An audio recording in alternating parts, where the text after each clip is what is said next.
नमस्कार, breaking bulletin में आपका स्वागत है। मैं आशनी दीक्षित और आप देख रहे हैं न्यूज़ इंडिया। शुरू करते हैं हम खबरों का सिलसिला। दिल्ली से आपको बड़ी जानकारी बता रहे हैं। आज से भारत दौरे पर मॉरिशस के पीएम नवीन चंद्र रामगुलाम। अहम जानकारी आपको बता रहे हैं। आज से भारत के दौरे पर रहेंगे मॉरिशस के पीएम नवीन चंद्र रामगुलाम।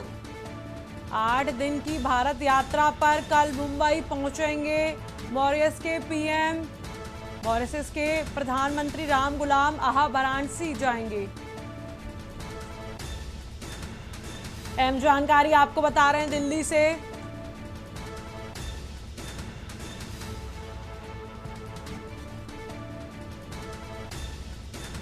आठ दिन की भारत यात्रा पर कल मुंबई पहुंचेंगे पीएम।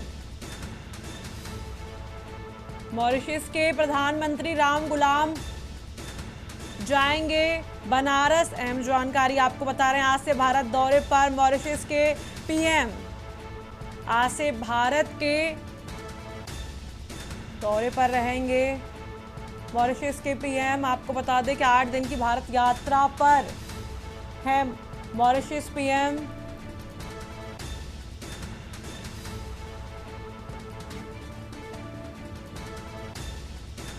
नवीन चंद्र रामगुलाम पहुंचेंगे मुंबई आज। अहम जानकारी आपको बता रहे हैं। आज से भारत दौरे पर मॉरिशस के पीएम नवीन चंद्र रामगुलाम। इस खबर पर हमारे साथ अधिक जानकारी के लिए जुड़ रहे हैं विशेष संवाददाता अखिलेश सिंह जी। अखिलेश जी, आज से भारत के दौरे पर मॉरिशस के प्रधानमंत्री नवीन चंद्र रामगुलाम हैं। इस पर क्या अधिक जानकारी है? देखिए यास्मीन, मॉरिशस के प्रधानमंत्री नवीन चंद्र रामगुलाम कल मंगलवार को लुइस पोर्ट से रवाना होकर मुंबई पहुंचे थे और वहां पर मुंबई में एक व्यापारिक कार्यक्रम में हिस्सा लेना था। उसके बाद मॉरिशस के प्रधानमंत्री नवीन चंद्र रामगुलाम ने हिस्सा लिया और आज सुबह वहां से वाराणसी के लिए रवाना हो गए हैं और वाराणसी पहुंचेंगे। काशी विश्वनाथ मंदिर में पूजा अर्चना करेंगे, दर्शन करेंगे और कुल 8 दिन के भारत के दौरे पर हैं। तो मॉरिशस के प्रधानमंत्री बनारस के दौरे के बाद दिल्ली वापस आएंगे। उनकी मुलाकात प्रधानमंत्री नरेंद्र मोदी के साथ, विदेश मंत्री एस जयशंकर के साथ, रक्षा मंत्री राजनाथ सिंह के साथ और राष्ट्रपति द्रौपदी मुर्मू के साथ भी मुलाकात और बैठकों का दौर होना है। दोनों देशों के बीच, भारत और मॉरिशस के बीच व्यापारिक, सांस्कृतिक, आर्थिक जो सहयोग एक दूसरे के साथ चल रहा है और खासकर आयात निर्यात को लेकर जो व्यापारिक संबंध मॉरिशस और भारत को लेकर है, उसको लेकर भी दोनों देशों की बैठकों का दौर जारी रहेगा। फिलहाल आज मॉरिशस के प्रधानमंत्री मुंबई से बनारस के लिए रवाना हो चुके हैं। जी अखिलेश जी, मॉरिशस के प्रधानमंत्री का आज दौरे का कौन सा दिन है? देखिए ऐसे ही बता दें कि मॉरिशस के प्रधानमंत्री नवीन चंद्र रामगुलाम कल लुइस पोर्ट मॉरिशस से रवाना हुए थे और मंगलवार को मुंबई पहुंचे थे, जहां मुंबई में उनको एक व्यापारिक कार्यक्रम में हिस्सा लेने के बाद आज उनका भारत में दूसरे दिन का दौरा है। यानी कह सकते हैं कि मॉरिशस के प्रधानमंत्री रामगुलाम भारत के 8 दिन दौरे पर है और उसमें उनका आज दूसरे दिन का दौरा जारी है। जहां वो मुंबई से बनारस जा रहे हैं, वहां काशी विश्वनाथ मंदिर में पूजा अर्चना और दर्शन करेंगे। इसके बाद वो दिल्ली वापस आएंगे। जी, बहुत बहुत शुक्रिया अखिलेश जी, हमसे जुड़ने के लिए, हम जानकारी साझा करने के लिए। बने रहिए हमारे साथ और भी अपडेट्स के लिए। दिल्ली से आपको एक और अहम जानकारी बता रहे हैं। बिहार में विधानसभा चुनाव से पहले भाजपा का अभियान। आपको बता दें कि भाजपा आज से शुरू करेगी सर्वजन हिताय जागरूक यात्रा। आपको बता दें कि बीएसपी का सर्वजन हिताय जागरूक यात्रा 11 दिनों में 13 जिलों से गुजरेगी। जागरूक यात्रा, आपको बता दें कि मायावती के निर्देश पर सर्वजन हिताय जागरूक यात्रा। बिहार चुनाव से मायावती फिर कर सकती हैं विशाल रैली। अहम जानकारी आपको बता रहे हैं। 11 दिनों में 13 जिलों से गुजरेगी ये जागरूक यात्रा। आपको बता दें कि मायावती के निर्देश पर जागरूक यात्रा चलेगी बिहार चुनाव से मायावती भी कर सकती हैं विशाल रैली। अहम जानकारी आपको बता रहे हैं दिल्ली से। बिहार में विधानसभा चुनाव से पहले बीएसपी का अभियान। आपको बता दें कि बीएसपी आज से शुरू करेगी सर्वजन हिताय जागरूक यात्रा। बीएसपी का सर्वजन हिताय जागरूक यात्रा शुरू करेगी। 11 दिनों में 13 जिलों से गुजरेगी ये जागरूक यात्रा। आपको बता दें कि बीएसपी का सर्वजन हितायत जागरूक यात्रा 11 दिनों में 13 जिलों से गुजरेगी ये जागरूक यात्रा।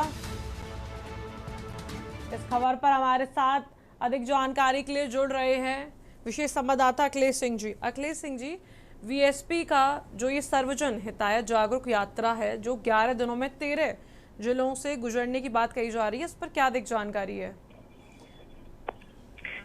देखिए यास्मीन, बहुजन समाज पार्टी का आज से एक अभियान बिहार विधानसभा चुनाव से पहले शुरू हो रहा है। बहुजन समाज पार्टी का बहुत पुराना ये यात्रा स्लोगन रहा है कि सर्वजन हिताय सर्वजन सुखाय का नारा देकर बहुजन समाज पार्टी उत्तर प्रदेश में 2007 में सरकार बनाने में कामयाब रही थी। उसी आधार पर बहुजन समाज पार्टी की अभी लखनऊ में बैठक हुई थी।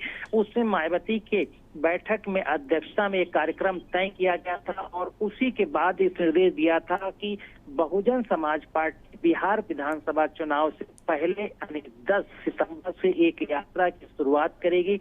यह यात्रा 11 दिनों तक पूरे बिहार में चलेगी और 13 जिलों से होकर गुजरेगी। इस यात्रा की शुरुआत बिहार के कैमूर जिले से आज हो रही है। बिहार के बहुजन समाज पार्टी के प्रभारी अनिल कुमार के तरफ से बताया गया है कि आज कैमूर से यात्रा शुरू होगी और लगातार ये यात्रा 11 दिनों तक चलेगी और बिहार के 13 जिलों से होते हुए वैशाली में इस यात्रा का समापन होगा। और समापन के मौके पर एक बड़ी विशाल जनसभा की भी तैयारी की जा रही है और इस विशाल जनसभा में बहुजन समाज पार्टी के तमाम नेता मौजूद रहेंगे। और यहाँ तक भी कहा जा रहा है कि अभी बहुजन समाज पार्टी के जो सुप्रीमो मायावती हैं उनके आने के लिए समय कंफर्म नहीं हुआ, लेकिन उम्मीद जताई जा रही है कि वो इस जनसभा में शामिल हो सकती हैं। फिलहाल अभी इसके लिए पुख्ता जानकारी बसपा की तरफ से नहीं दी गई है।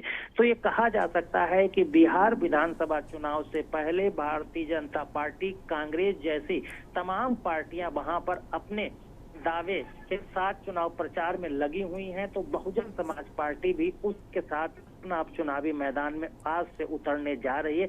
भले ही बिहार विधानसभा चुनाव की अभी घोषणा नहीं हुई हो, लेकिन बिहार विधानसभा चुनाव के तर्ज पर ही चुनाव प्रचार अभियान जैसे कार्यक्रम सभी पार्टियों के किए जा रहे हैं। उसी में आज बहुजन समाज पार्टी भी कूद गई है। यास्मीन जी, बहुत बहुत शुक्रिया अखिलेश सिंह जी। बन रही है हमारे साथ और भी अपडेट्स के लिए।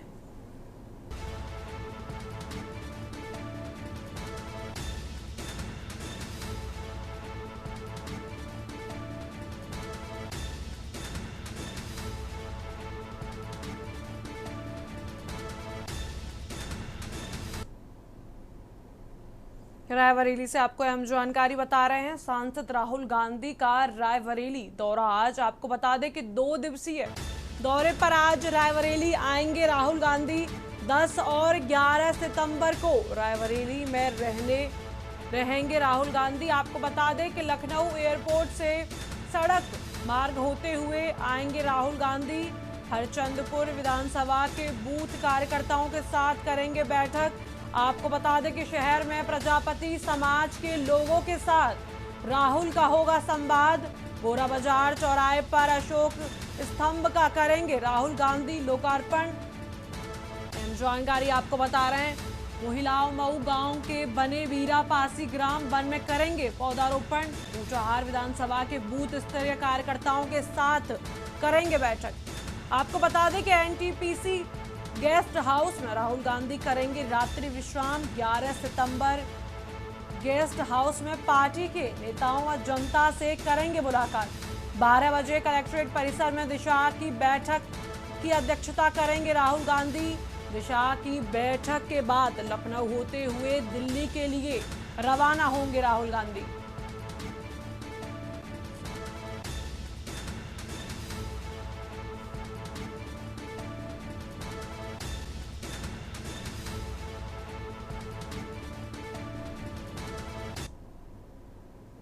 देहरादून से आपको अहम जानकारी बता रहे हैं, सीएम धामी ने राधा कृष्णन को दी जीत की बधाई।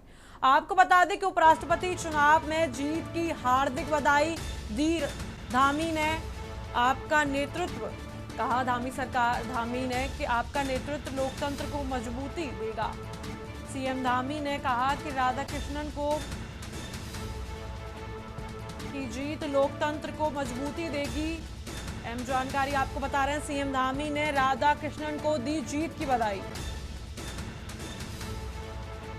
देहरादून से आपको बड़ी जानकारी बता रहे हैं, उपराष्ट्रपति चुनाव में जीत की हार्दिक बधाई दी सीएम धामी ने। आपको बता दें कि मुख्यमंत्री धामी ने राधा कृष्णन को जीत की दी बधाई। कि आपके अनुभव से, आपके समर्पण से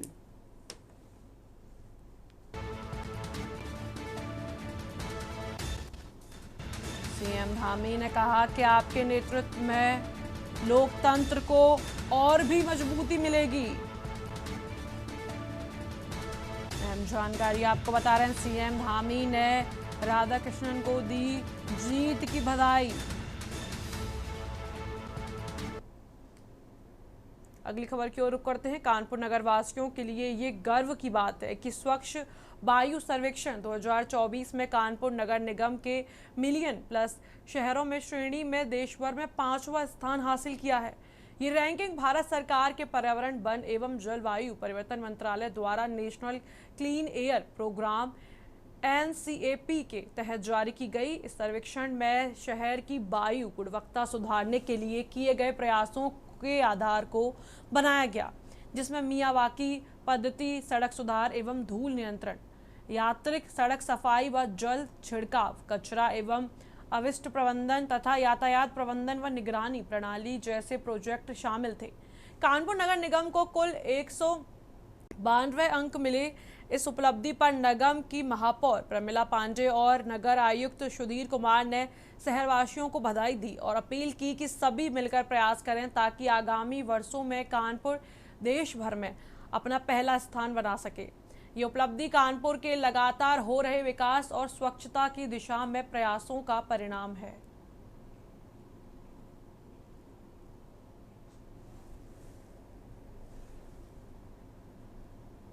बलिया जिले के प्रभारी मंत्री दयाशंकर मिश्र दयालु और जिलाधिकारी मंगला प्रसाद ने मंगलवार को विकासखंड दुभड़ और बेलहरी के अंतर्गत ग्राम प्राणपुर और ग्राम जबकि शिवपुर दियर में आयोजित कैंप में माध्यम से बाढ़ से प्रभावित 30 पीड़ितों को राहत सामग्री वितरित की। आपको बता दें कि बलिया उपराष्ट्रपति चुनाव को लेकर यूपी सरकार ने मंत्री दयाशंकर मिश्र दयालु ने कहा कि चुनाव परिणाम पर कोई संशय नहीं है, ऐतिहासिक जीत होगी। विपक्ष आलोचनाएं कर रहा है, देश शान से आगे बढ़ रहा है। वहीं अखिलेश यादव द्वारा अमेरिका के टैरिफ और चीन पर बयान दिए जाने के पर दयाशंकर मिश्र दयालु ने कहा कि एक प्रदेश की रणनीति तक सीमित व्यक्ति देश चलाने की राय नहीं दे सकता। भारत के ज्ञान, भारत की आध्यात्मिक ताकत को पूरी दुनिया मानती है। भारत का लोकतंत्र बहुत बड़ा है। वहीं पड़ोसी देश नेपाल में हो रही हिंसा पर दयाशंकर मिश्र दयालु ने कहा कि नेपाल का आंतरिक मामला है, भारत की नज़र बनी हुई है। इस दौरान चल रही ऐसा लगता है कि इन देशों को अस्थिर करने की ये दुनिया की बड़ी साजिश है।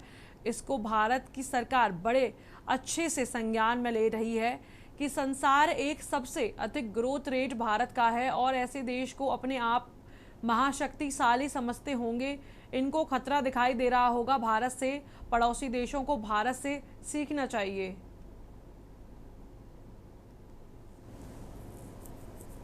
कोई बढ़ रही है चुनाव में, जीत में कोई संशय नहीं है, ऐतिहासिक जीत होनी है।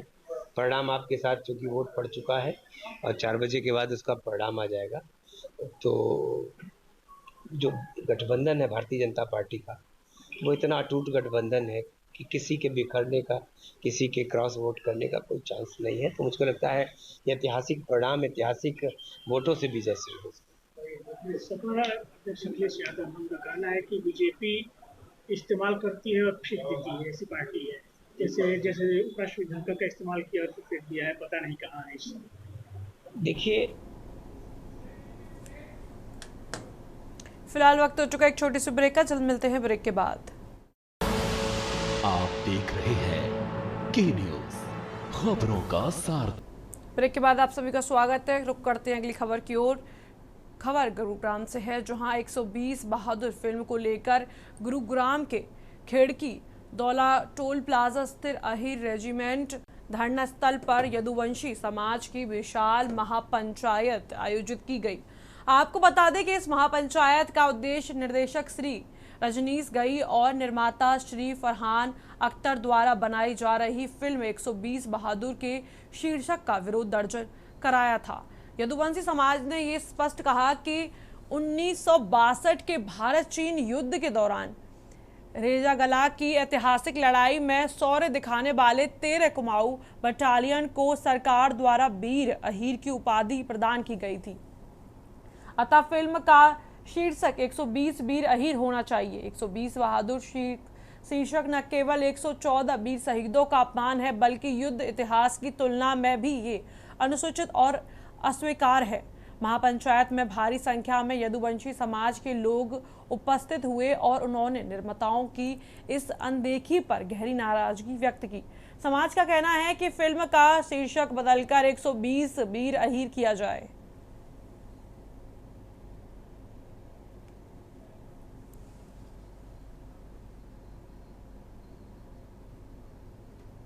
खबर मोगा से है, जहां बुकनबाला रोड स्थित सीवरेज ट्रीटमेंट प्लांट में मंगलवार को क्लोरीन गैस लीक होने की घटना से हड़कंप मच गया। गैस लीक होते ही उसकी तीव्र दुर्गंध आसपास के इलाकों में फैल गई, जिसके चलते क्षेत्रवासियों में डर का माहौल बन गया। सूचना मिलते ही नगर निगम मोगा ने तुरंत फायर ब्रिगेड की गाड़ियां मौके पर भेजी।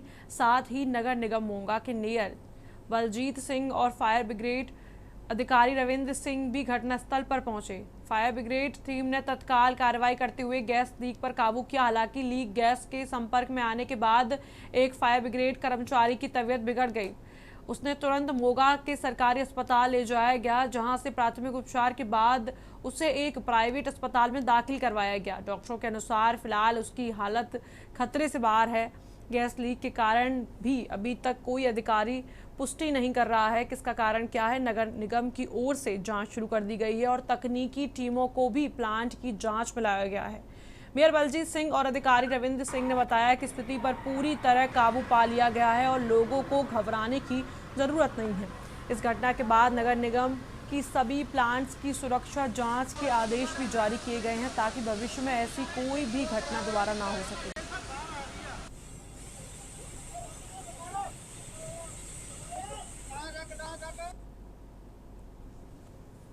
खबर बिजनौर से है, जहां नजीबाबाद थाना क्षेत्र में बढ़िया गांव में गुलदार के हमले से एक 8 वर्षीय बच्चे की जान चली गई। बता दें कि हर्ष अपनी मां के साथ घर के पास स्थित नल से पानी भरने गया था, जहां आप वापस आते समय गुलदार ने अचानक से उस पर हमला कर दिया। परिजनों के शोर मचाने पर गुलदार बच्चे को कुछ दूरी पर छोड़कर भाग निकला, जिसके बाद परिजन तुरंत बच्चे को समीपुर CHC ले गए, जहां उसकी मृत घोषित कर दिया गया। वहीं किसान यूनियन के कार्यकर्ताओं ने गांव पहुंचकर इस घटना का जायजा लिया। साथ ही भारी संख्या में पुलिस बल भी मौजूद रहा। इसको लेकर लोगों ने बताया कि बिजनौर में अब तक गुलदार के 33 से अधिक हमले हो चुके हैं, जिसमें 33 से अधिक लोगों की जान भी जा चुकी है और वन विभाग जागरूकता अभियान चला रहा है, लेकिन हमलों में कोई कमी नहीं आ रही है।